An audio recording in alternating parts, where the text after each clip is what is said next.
The ordinances when the town was first created were based on the county's ordinances. They were actually taken from the county's books, and over a series of 6 to 9 months, the Planning Commission and the first town council that was elected or put into place by the county started revision on the ordinances. The ordinances that we have today have been revised from time to time by the Planning Commission and by the Town Council, but whenever any of those revisions have taken place, there's always been public hearings held and comments been taken before any actions have been taken to make any changes to ordinances. Anyone can access that information. That information is here at the town. You can request it, do a grammar request, you can have it, and a lot of it's online. So. Okay, thank you.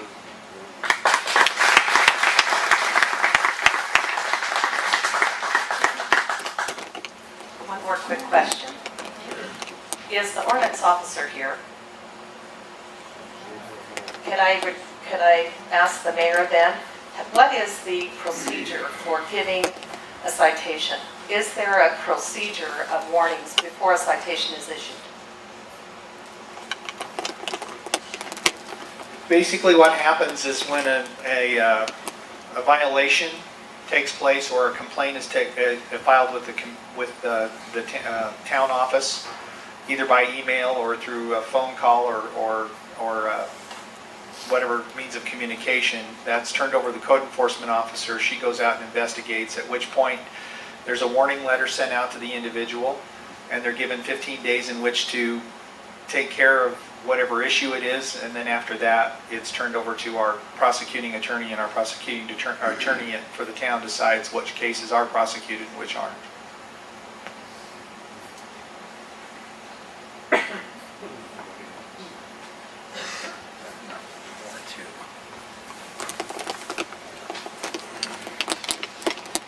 I'd like to challenge all of we residents, me included, to come to our meetings. If you can come to the meetings and support we volunteers of our town, you will get upfront information and not hearsay. Support our town, your voters, you want to be control of what goes on in our community, come to the meetings. Don't listen by YouTube, Facebook, hearsay. We're all volunteers. I challenge more of you to volunteer.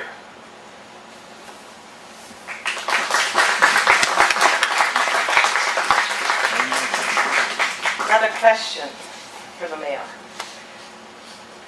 When a council is put together, that is done by the vote of the people, is that correct?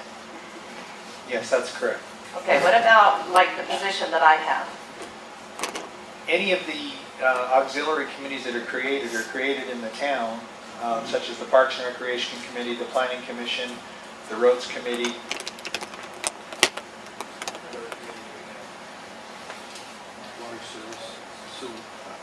Well, the Special Service District was created by the town, and that operates as a separate entity. But all of those entities are, when they're created, or those committees are created, the town usually puts out a letter asking for volunteers, and they submit their resumes, and they're usually interviewed, and we choose and place those people on the committee to serve. So when you're interviewed, are you interviewed on your willingness to do the job, or are you interviewed and chosen to do the position on your strengths? Well, as of late, it's been, if we have a warm body that wants to interview, we put it into a position. Okay. But in most cases, if you have a strength, like with the Planning Commission, if you have knowledge of building or planning or zoning or anything like that, that's usually something that's a precedent that's created. When the applications were taken for the Service District Board to appoint the members to the Service District, people that had experience in dealing with water or running large companies or running companies in general were chosen for those positions. Parks and Recreations Committee is a very unique committee that we have in town.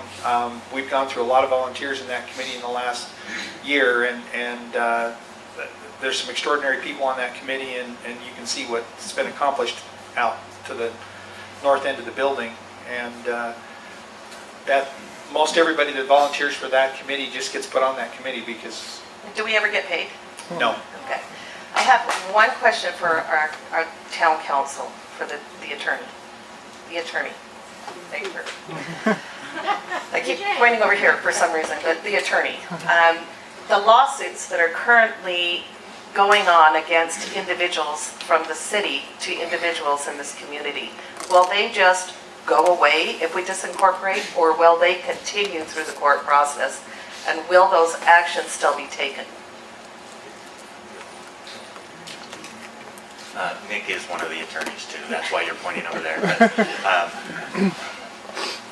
the lawsuits that are currently pending, civil and criminal cases, are all based upon past actions, things that have already occurred. Those would be handled as part of the winding up of the town's affairs. They will not just go away. One of the lawsuits seeks compensation from the town and individuals on the council.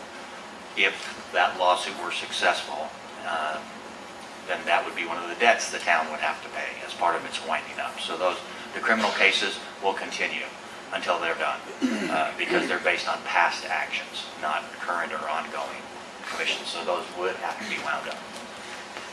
So in effect, what you're saying is all of the rumors that have been floating around that if we disincorporate, those are just going to go away and all those people are going to get scot-free. No, I don't see that happening. It's based on past actions. The town has to wind up its affairs. That's one of the affairs that would have to wind up. And then who pays you if the town disincorporates and we are still fighting to not pay a frivolous lawsuit that has been filed? Nobody pays me for that because I don't represent you on it. The lawsuits against the town seeking monetary damages are being defended by the town's insurance company. Okay. And they've hired their own counsel. They would continue to do that. The prosecution of the criminal cases for sign violations or others will continue. Those are prosecuted by the town prosecutor. Again, that's not me. That's a separate attorney that does that.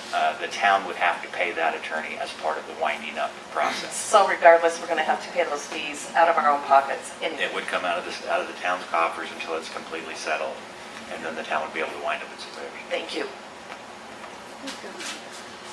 Okay, I'm only 18, fresh out of high school, so I didn't get my voting registration in on time to vote on this, but if I did, I can tell you I know what side I'm on because I'm fresh out of high school, I'm fresh off U.S. history, U.S. government, like every single history class you could possibly take that I didn't want to take.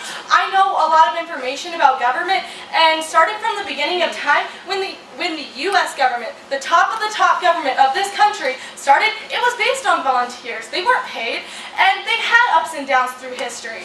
And I see the ups and downs as a chance to learn as a town, and a chance to learn as a community. If we break apart like this, divide, like Thomas Jefferson said, if this country, don't let there be parties, because if there are parties, this country will be divided, and it is divided, whether somebody wants to say it is or not. So the fact that this vote is yes or no, and the fact that we're divided on that, it divides a community, and it doesn't make us a community. It just makes us a bunch of angry people that are mad for no reason. If you want to vote,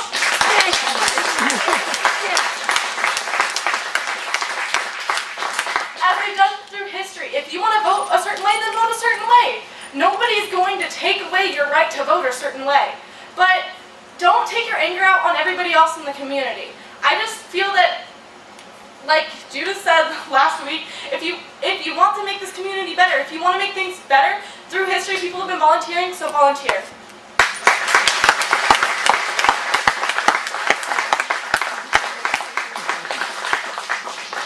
Margaret Osowski, 1024 West Little Canyon, and I just wanted to, in response to Jack Davis, I have been going to all the town meetings for the last year and a half, and there's only 4 people that show up to the town meetings, the water meetings, and the planning commissions. 4 people of us only show up, and I'm not going to say who the 4 people are.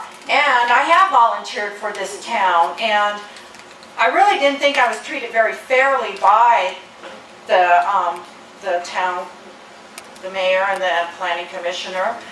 And if you do go to the planning commission meetings, you are not allowed to speak unless the planning commission chair allows you to speak. So in that aspect, I don't believe, the town has any say in any of the planning things, because unless the chair says, yes, you can speak, then you can speak, but you can't really speak during the meeting. It's not like a town meeting where you have public comment. That's all.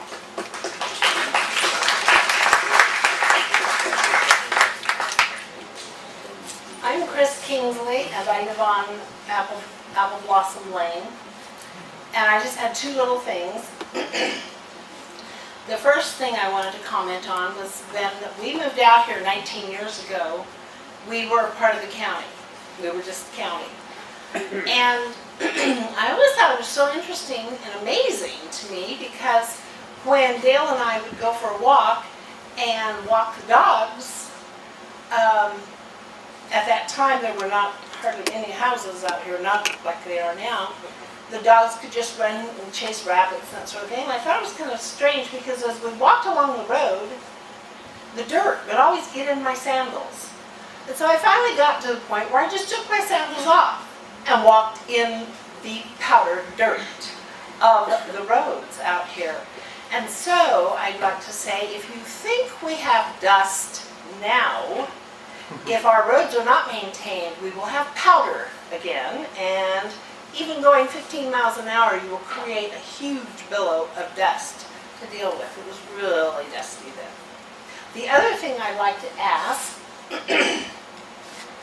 is town council, if there was an ordinance that I had a question about or didn't like the way it functioned, what would be the process that I would need to go through in order to possibly have that ordinance changed, or bring up discussion among, town council and myself to have that ordinance changed? And I'm asking this question so that all of us will know, and those that maybe have, a question or a problem with the ordinance, they will then know what they need to do, the correct method, without causing hard feelings and a lot of gossip, so that something can be done. Thank you. There's actually several options on that. You could do it in writing to the council and request that they discuss it. You can bring it up at public comment. The public comments portion of the council meeting is to address items that are not on the agenda. It's not a debate, it's not question and answer, but it's a time for you to raise those issues and make a comment on those as to what you'd like to see happen. You can also request to be placed on a town council agenda. Put in a request, this is what I want to discuss, this is why, this is what I'd like to see, and has to be put on the agenda. So there's several ways that could actually be raised.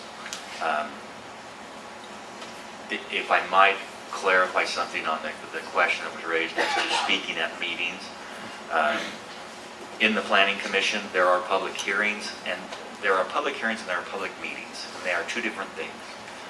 A public hearing is where you have the right to come and be heard.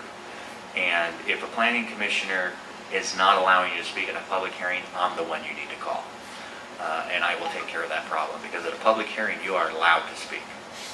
And it's open to public for that very purpose, and they cannot deny you that opportunity, and they shouldn't be. So if that happens, please let me know.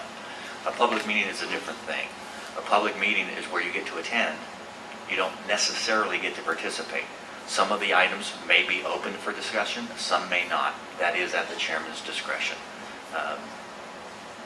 I can't tell you how he's going to rule, and I can't make him rule one way or another, but that's the difference between those two.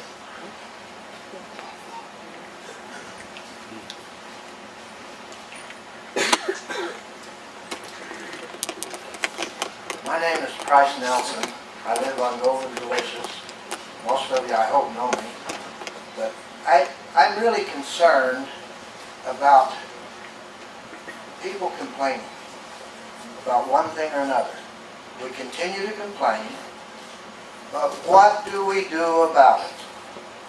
Are we just going to be complainers, or are we going to get in and help?